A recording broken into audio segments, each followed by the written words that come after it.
So the Draggins Rod and Custom Car Show has come to a close, and I thought I'd do a quick little vlog here and kind of cap off the whole deal. So anyway, I want to say thank you first of all to the car club for allowing me to do this. We had a lot of fun. I think Shane and I brought to you something like 14 or 15 videos, 9 of which were pre-car show videos, and several others that were live stuff right from the show. We did a couple of walk around videos, and we did one of the Battle of Automotive Technicians, which was really fun to do, and a little bit of move out video at the end of the show.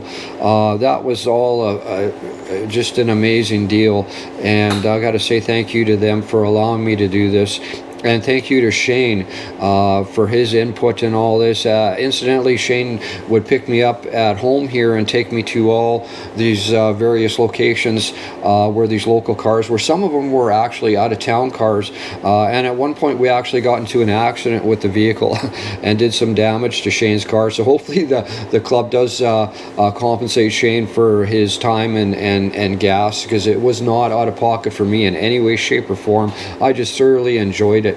And Shane and I bounced a lot of ideas off each other and had a lot of fun, and brought to you this live thing was one of our ideas.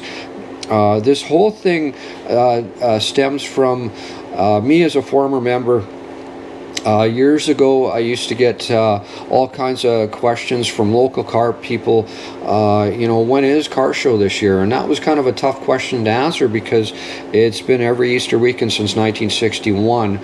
And also, we used to hear comments like, I don't support the car show anymore because it's the same old cars every single year, and that couldn't be farther from the truth.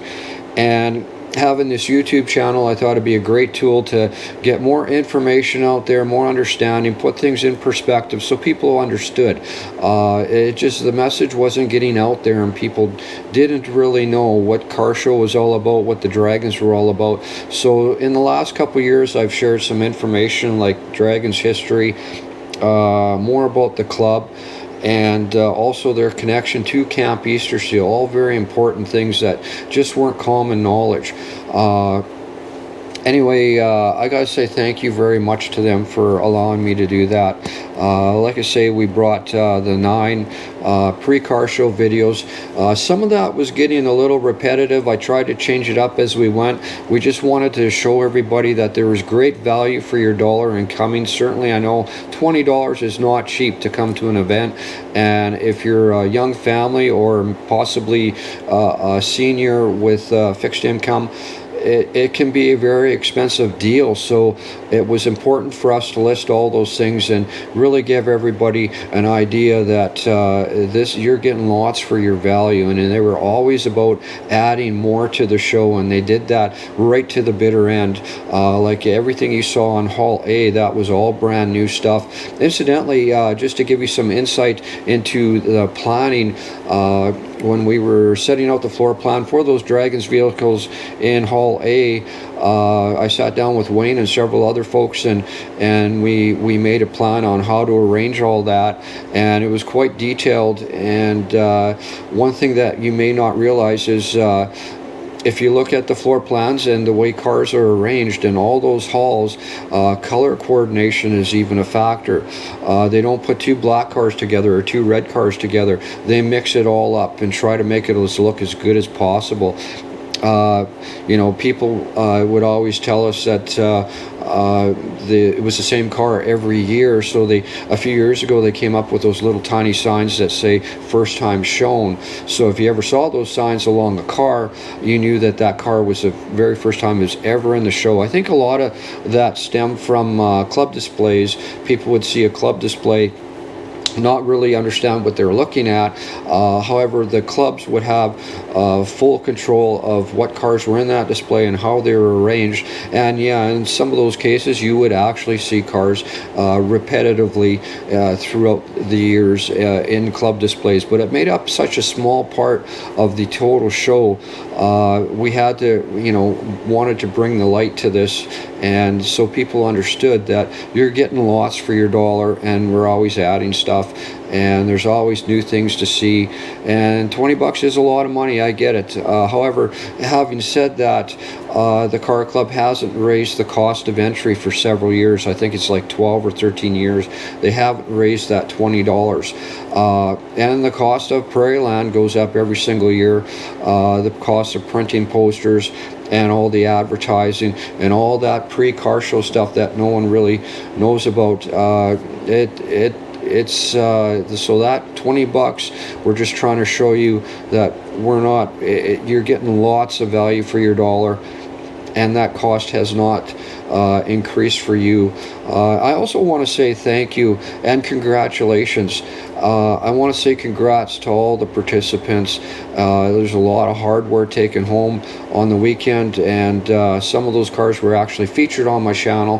The 67 Beaumont build, Calvin Rochelle, they took home deservedly a whole ton of hardware.